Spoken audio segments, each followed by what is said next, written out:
Además de los narcóticos o de otras drogas, especialmente aquellas usadas en quimioterapia, son factores contribuyentes el dolor, la hipotensión, la distensión gástrica, el tipo de cirugía, los movimientos y en el sexo femenino. En dosis equianalgésicas no hay diferencias entre los narcóticos en cuanto a su capacidad para gatillar náuseas y vómitos, y tampoco influye la ruta de administración. La administración profiláctica de antieméticos se recomienda solo en casos seleccionados, debido a que no es segura y se asocia a una incidencia significativa de efectos secundarios. El tratamiento debe iniciarse con medidas generales de soporte, tratar la hipotensión, la hipovolemia y el dolor. Se puede intentar también cambiar el de narcótico. Luego se pueden recurrir a antieméticos como la metoclopramida, el butirofenonas, antihistamínicos o fenotiacinas, escopolamina transdérmica o parenteral. En casos refractarios se pueden emplear ondansetrón y eventualmente naloxona en dosis bajas. Esta puede disminuir la duración y o calidad de la analgesia. El prurito es un efecto adverso cualquiera que sea la ruta de administración del narcótico, alcanzando incidencias de hasta un 100%. La causa es desconocida. El hecho de que dosis muy bajas de morfina intratecal produzcan prurito y que éste se presente varias horas después de su administración sugiere un mecanismo central. La incidencia de prurito con narcóticos que liberan histamina, como la morfina o la mepiridina, o no, como el fentanil y sulfentanil, es similar. Para la morfina, la incidencia y severidad del prurito dependen de la vía de administración. Es más frecuente e intenso cuando se administra por vía peridural o intratecal, menor cuando se administran en bolos por pequeños y repetidos, y aún menor si se usa por vía intramuscular. El prurito tras la administración intramuscular o intravenosa de narcóticos generalmente responde a antihistamínicos como la hidroxicina o difenidramina, pero estos son frecuentemente ineficaces en el prurito producido por narcóticos espinales. La naloxona, si lo es en dosis que no revierten el efecto analgésico, por ejemplo 40 miligramos intravenosa o de 100 a 200 miligramos intramuscular. Alternativamente, una dosis de nalbufina intravenosa puede ser útil. Retención urinaria también es un problema multifactorial, especialmente en el posoperatorio. Sin embargo, la retención urinaria puede presentarse en hasta un 40% de los pacientes que reciben narcóticos por vía intramuscular o intravenosa en el posoperatorio, o intravenosa en el posoperatorio, o en más del 60% si son administrados por vía intratecal o peridural. Otros factores son es el dolor, la sedación, posición supina y otras drogas anticolinérgicas. La eficacia de drogas como betanecol o prazosina en pacientes con retención urinaria producida por narcóticos es incierta, aunque la fenoxibenzamina sería útil en su prevención. La naloxona es muy eficaz, pero solo en dosis que revierten el efecto analgésico. Puede haber igual depresión respiratoria, que es la complicación más temida, aunque el problema debe ser puesto en perspectiva. La incidencia es difícil de evaluar, pues los datos son incompletos, no controlados o retrospectivos. La depresión intensa o marcada podría alcanzar hasta el 0,09% luego del uso parenteral de narcóticos y ser quizás unas 10 veces más frecuente luego del uso intratecal o peridural. Las muertes son muy raras, siendo 2 las publicadas conocidas, una con morfina oral y otra con analgesia controlada por el paciente. Se ha especulado también que los narcóticos lipofílicos podrían ser más seguros, pero no hay comprobación. El factor más importante por cualquier vía de administración es la dosis usada. Otros factores de riesgo son edad avanzada, malas condiciones generales, enfermedades respiratorias preexistentes, dosis elevadas y repetidas y el uso concomitante de sedantes. Un deterioro súbito de función hepática o renal puede disminuir la velocidad de eliminación y aumentar el riesgo. La farmacología de narcóticos individuales. Esto a continuación vamos a describir los narcóticos más utilizados en el tratamiento del dolor y actualmente disponibles. Las vías de administración nos pueden servir como una orientación nada más, pues en la práctica la dosis requerida se debe titular en forma individual y la dosis máxima está limitada por los efectos adversos. En la elección de un narcótico para el tratamiento del dolor se deben considerar varios factores. Entre ellos podría ser, por ejemplo, la eficacia en el tipo de dolor a tratar, la edad del paciente. Los niños y los ancianos son más sensibles a los efectos de estas.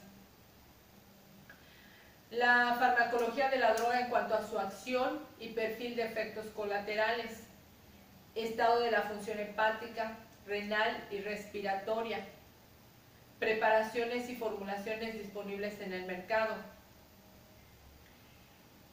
costo de las drogas, ya que se pueden producir diferencias importantes, especialmente en tratamientos crónicos. Una vez seleccionada la droga, la vía de administración debe ser la menos invasiva posible y elegida de acuerdo a la conveniencia y aceptación del paciente. La dosificación debe ser establecida de acuerdo a requerimientos previos, potencial analgésica y el probable tiempo de evolución del dolor.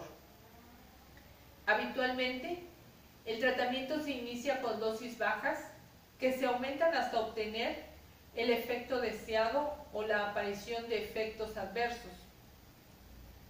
Agonistas puros, los más frecuentemente utilizados en el manejo del dolor son la morfina, es el narcótico de referencia estándar, es hidrosoluble, se administra por vía oral, intramuscular, intravenosa y subcutánea.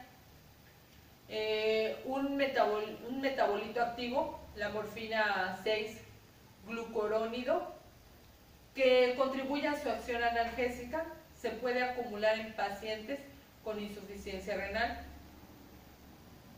Se puede desarrollar tolerancia y dependencia física cuando se utiliza por periodos prolongados.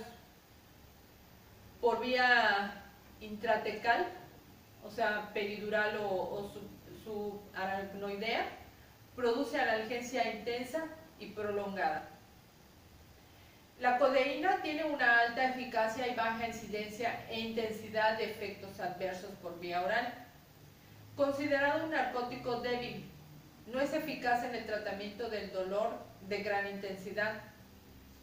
Se puede desarrollar tolerancia, lo que requiere aumentar la dosis y o frecuencia de administración. Es un excelente antitusígeno. El opio, los opiáceos actúan como agonistas, interactuando con receptores estereoespecíficos y saturables en el sistema nervioso central y otros tejidos donde también actúan varios péptidos endógenos. Estas drogas actuarían de manera preferencial en los receptores mu, pero también poseen afinidad apreciable por otros tipos de receptores opioides.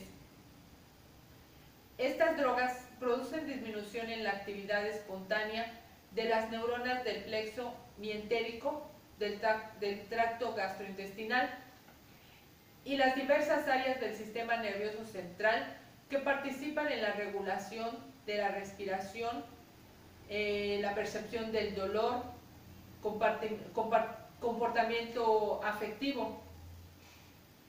Se cree que los opioides inhiben selectivamente la liberación de transmisores excitatorios a partir de los nervios que conducen estímulos macroceptivos. A nivel celular, las acciones conducen a una conductancia aumentada del potasio, o sea, una hiperpolarización o corrientes de calcio disminuidas. Intervienen en los efectos electrofisiológicos de los opioides, pero las interacciones entre las acciones y los mecanismos subyacentes no han sido bien dilucidadas. Es posible que la acción primaria de los opioides consista en aumentar la concentración intracelular del calcio. Es evidente que la hiperpolarización reduce la excitabilidad de la membrana, sea en forma postsináptica o presináptica, en una medida suficiente como reducir la respuesta a los neurotransmisores excitatorios o reducir la liberación de estos, respectivamente.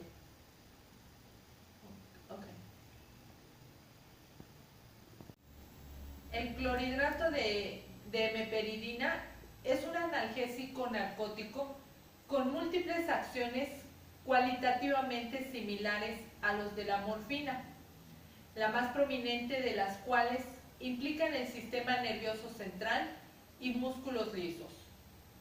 Las principales acciones de interés terapéutico son la analgesia y la sedación. Existe alguna evidencia de que sugiere que la meperidina puede producir menos espasmos del músculo liso, estreñimiento y la depresión del reflejo de la tos que la dosis equianalgésica de morfina. El mecanismo de acción de la meperidina es el efecto analgésico que sigue el mismo mecanismo de la morfina, actuando como un agonista en los receptores M-opioides.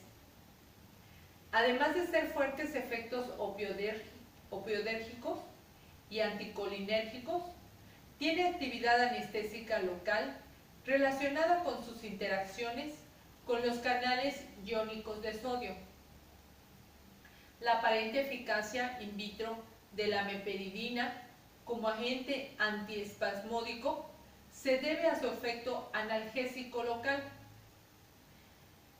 pero al contrario de la creencia popular, no tiene efectos antiespasmódicos in vivo. La meperidina también tiene efectos estimulantes mediados por su inhibidor del transportador de dopamina, el DAT, y de noradrenalina, la NAD. Debido a su acción inhibidora del transportador de dopamina, la meperidina sustituye a la cocaína en animales entrenados para discriminar la cocaína a partir de solución salina. Varios análogos de meperidina sintetizados son potentes inhibidores de la recaptación de los neurotransmisores dopamina y norepinefrina. También se ha asociado con casos de síndrome de serotonina, lo que sugiere cierta interacción con las neuronas serotoninérgicas, aunque la relación no se ha demostrado definitivamente. La farmacocinética de este medicamento es que después de su administración oral, la meperidina experimenta un metabolismo de primer paso en el hígado, alcanzando la circulación sistémica aproximadamente entre el 50 y 60% de la dosis. En los pacientes con insuficiencia hepática, la biodisponibilidad puede llegar del 80 al 90% y la efectividad de una dosis oral es aproximadamente la mitad de la misma dosis parenteral. Por vía oral, los efectos analgésicos son máximos al cabo de 1 hora, disminuyendo entre 2 y 4 horas siguientes. Por vía intramuscular, el efecto máximo se consigue de 30 a 50 minutos. Se une en un 60 o un 80% a las proteínas del plasma, sobre todo a la albumina y a la glicoproteína ácida A1. La semivida de distribución de la mepiridina es de 2 a 11 minutos. La mepiridina atraviesa la placenta y puede acumularse en el fecto. También se excreta en la leche humana. La mepiridina se metaboliza en el hígado a normepiridina, metabolito que exhibe la mitad de la potencia como analgésico, pero el doble como estimulante del sistema nervioso central, siendo atribuidos algunos efectos tóxicos sobre el sistema nervioso central, como podrían ser convulsiones, agitación, irritabilidad, nerviosismo, temblores, mioclono a este metabolito. La mepiridina se excreta en la orina en forma de metabolitos y fármacos inalterables. La acidificación de la orina aumenta la cantidad de mepiridina y normepiridina excretada. Las semividas de eliminación de la mepiridina y de la normepiridina son de 3 a 5 horas y de 8 a 21 horas respectivamente. La disfunción hepática prolonga la semivida de eliminación de la mepiridina. Así, en la cirrosis o en la hepatitis vírica activa, la semivida alcanza de entre 7 y 11 horas. Y en la disfunción renal puede producirse la acumulación de normepiridina. Ahora vamos a hablar de otro fármaco, otro narcótico, que es el dextropropoxifeno, que su mecanismo de acción es un analgésico opiáceo sintético, perdón, agonista sobre los receptores opiáceos OP3 y posiblemente también sobre el OP2 y el OP1. Su efecto analgésico es ligero, moderado y desprovisto de efectos antipiréticos o antiinflamatorios. Indicaciones terapéuticas es para el dolor leve o moderado. Contraindicaciones: hipersensibilidad a los opiáceos,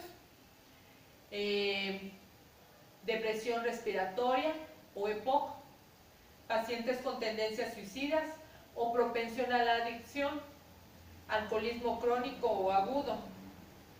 Advertencias y precauciones: alteración leve de la función renal o hepática, adenoma de próstata, epilepsia, patología depresiva y con tendencias suicidas y ancianos.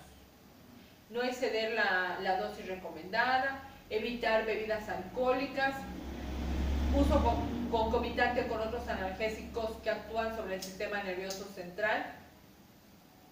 También la suspensión brusca del tratamiento puede precipitar el síndrome de abstinencia, puede ocasionar dependencia y tolerancia, puede ocasionar insuficiencia hepática. Precaución en alteración leve de la función hepática: no sobrepasar la dosis de 150 miligramos al día. Insuficiencia renal, pues está contraindicado, sobre todo en insuficiencia renal grave. Precaución en alteraciones leves de la función renal: no sobrepasar la dosis de 150 miligramos al día. Interacciones: acción y toxicidad potenciada por IMAO, acción disminuida por tabaco, concentración plasmática aumentada por antivirales como el ritonavir, potencia acción de anticoagulantes orales como la warfarina, y puede producir neurotoxicidad con antiepilépticos como la carbamazepina. Incrementa concentración plasmática de alprazolam, antidepresivos tricíclicos. Potencia efectos antiadrenérgicos de betabloqueantes. Laboratorios en sangre, aumento de la ATL y la AST, la fosfatasa, la alcalina, bilirrubina, retención de bromosulfataleína, carbamazepina, GGT, LDH, fenobarbital y fenitoína, descenso de glucosa, en orina, reducción de cetoesteroides, embarazo, pues con el uso prolongado se puede producir dependencia materna y síndrome de abstinencia neonatal. En la lactancia se debe evitar porque se excreta en la leche. Interrumpir la lactancia de 4 a 6 horas después de administrar el fármaco. Efectos sobre la capacidad de conducir, pues los analgésicos opioides pueden disminuir la capacidad mental y o física necesaria para realizar tareas potencialmente peligrosas. Por ejemplo, conducir un coche o utilizar maquinaria peligrosa. Especialmente al inicio del tratamiento, tras un aumento de la dosis o un cambio de formulación y o de administración conjuntamente con otros fármacos, se debe advertir a los pacientes que no conduzcan ni utilicen máquinas si sienten somnolencia, mareo o alteraciones visuales mientras toman dextropoxifeno, o hasta que se compruebe que la capacidad para realizar estas actividades no queda afectada. Entre las reacciones adversas encontramos desorientación, euforia, agitación, alteraciones del humor, ansiedad, depresión e insomnio, somnolencia, náuseas, vómitos, estreñimiento, retención urinaria, tolerancia a tratamientos prolongados. Y sobre la sobredosificación, la depresión respiratoria puede contrarrestarse con naltrexona, 0.4 miligramos vía intravenosa, pudiendo repetir a intervalos de 2 a 3 minutos. En niños de 0,01 miligramos por kilo vía intravenosa, seguido de 0.1 miligramos por kilo en caso necesario. Muy bien. Antiinflamatorios. El término antiinflamatorio se aplica al medicamento o procedimiento médico usado para prevenir o disminuir la inflamación de los tejidos. En el caso de los medicamentos, generalmente el mecanismo por el cual actúan es el de impedir o inhibir la biosíntesis de sus agentes mediadores, principalmente los denominados eicosinoides o derivados del ácido araquidónico. Antiinflamatorios esteroideos son los corticoides de hormonas producidas por la corteza adrenal o corticosteroides naturales, y los corticosteroides semisintéticos, compuestos análogos estructurales de los corticosteroides naturales y en particular de los glucocorticoides. Particularmente los más usados son los esteroides sintéticos como la dexametasona o la prednisona, entre otros. Su uso es limitado o restringido por sus efectos secundarios o adversos, sobre todo la administración vía oral parenteral, ya que puede producir el síndrome de Cushing medicamentoso. Además de antiinflamatorios, se usan como inmunosupresores y antialérgicos, así como para terapia de sustitución hormonal. Antiinflamatorios no esteroideos, el AINES, prototipo es el ácido acetilsalicílico, más conocido como su nombre comercial, la aspirina.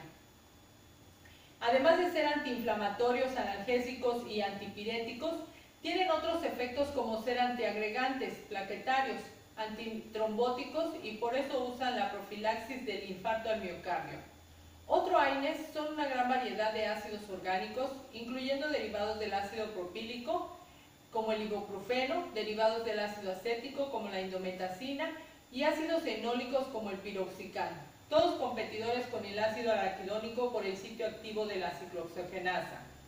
El paracetamol se incluye en estos AINES, tiene su efecto antiinflamatoria, y otros fármacos que son propiedades antiinflamatorias leves o de efecto indirecto son como los antihistamínicos H1.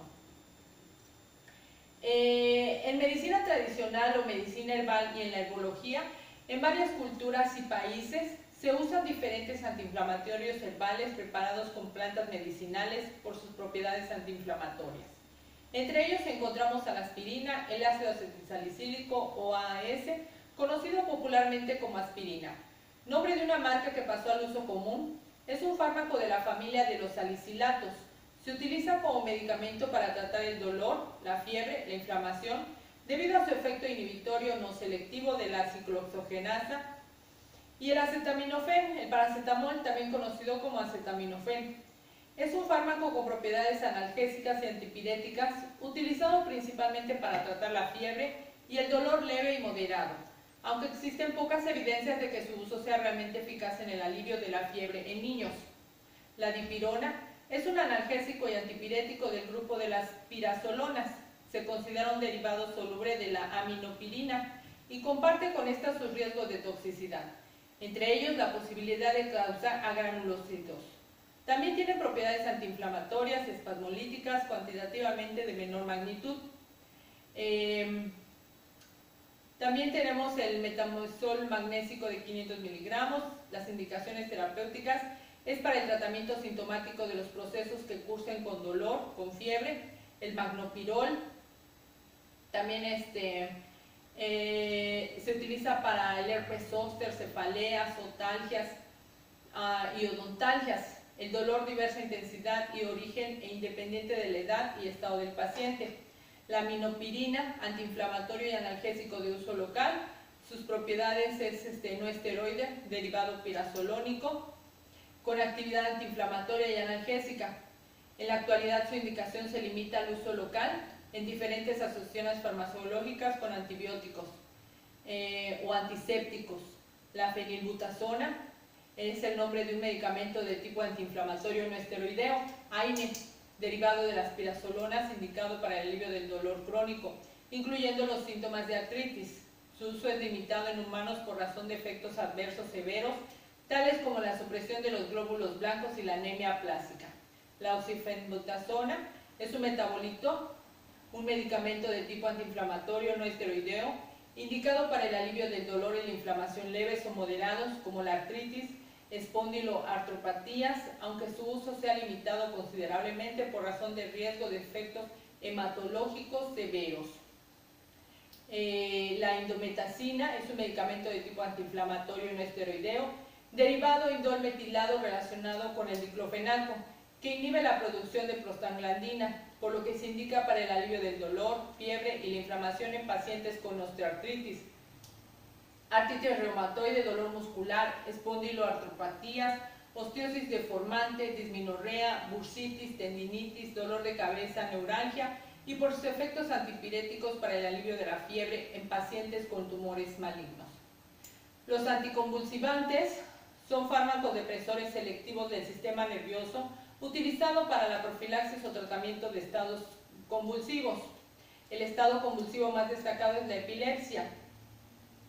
El proceso que causa la crisis epiléptica es conocido, pero aislado, como ocurre ante una intoxicación por drogas o por una baja excesiva de azúcar en la sangre y en el cerebro. Crisis espontáneas.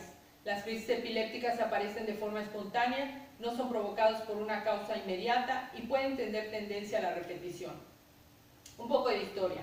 En 1857, Lucu notó la acción anticonvulsiva del bromo. Berger en 1929 registró la actividad bioeléctrica del cerebro de pacientes epilépticos. En 1945, Thoman y Taylor concluyeron que no era posible desarrollar un antiepiléptico que controlara todas las formas de crisis.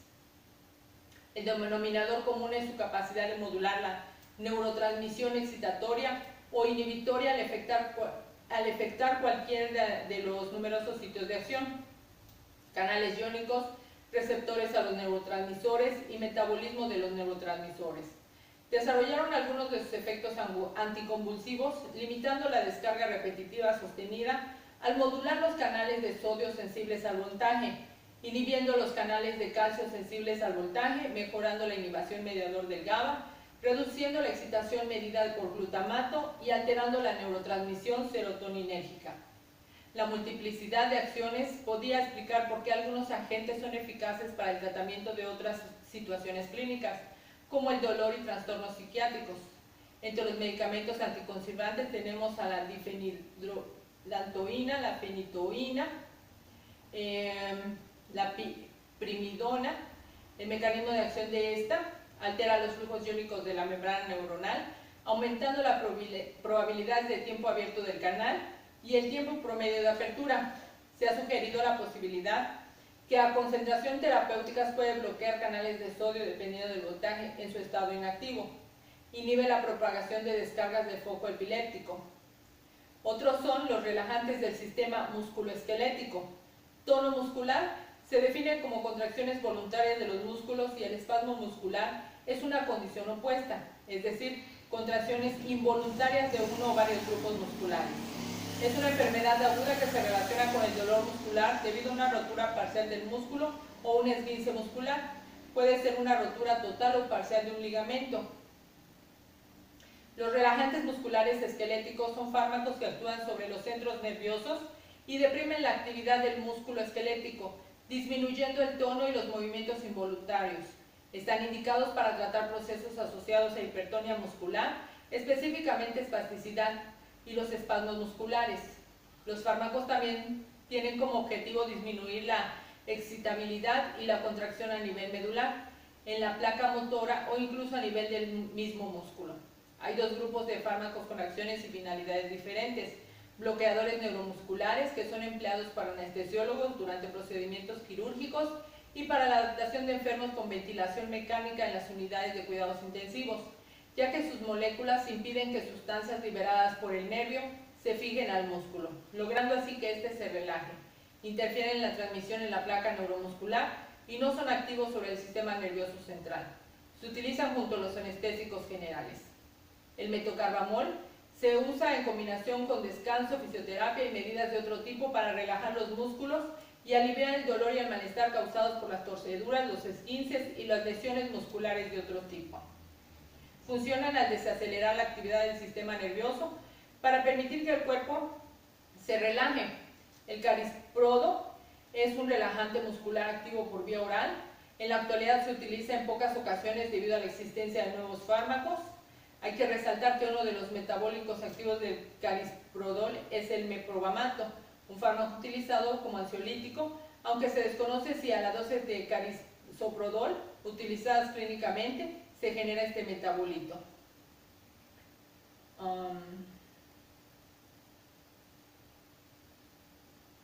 Intervenciones quirúrgicas también se utilizan para el aparato locomotor como hernia discal, enfermedades antiinflamatorias crónicas de hombro, cadera, codo, trastornos neurológicos que causan con espasmo muscular, esclerosis múltiple, miopatías crónicas, etc. Un estimulante del sistema nervioso central pueden ser, por ejemplo, fármacos que estimulan este sistema, y estas sustancias también llamadas psicoestimulantes, psicotónicos, psicoanalépticos o energizantes psíquicos, son drogas que tienen varios efectos benéficos, pero muestran un gran potencial de abuso. Se han clasificado estos estimulantes como la teofilina, la cafeína. Todas se agrupan por su estructura química como metilxantinas. Como estimulantes mayores se consideran la estrictina, las anfetaminas y derivados, y la cocaína. Los estimulantes del sistema nervioso central aumentan las concentraciones de ciertas sustancias químicas en el cerebro y aumenta el grado de alerta, atención, energía y actividad física.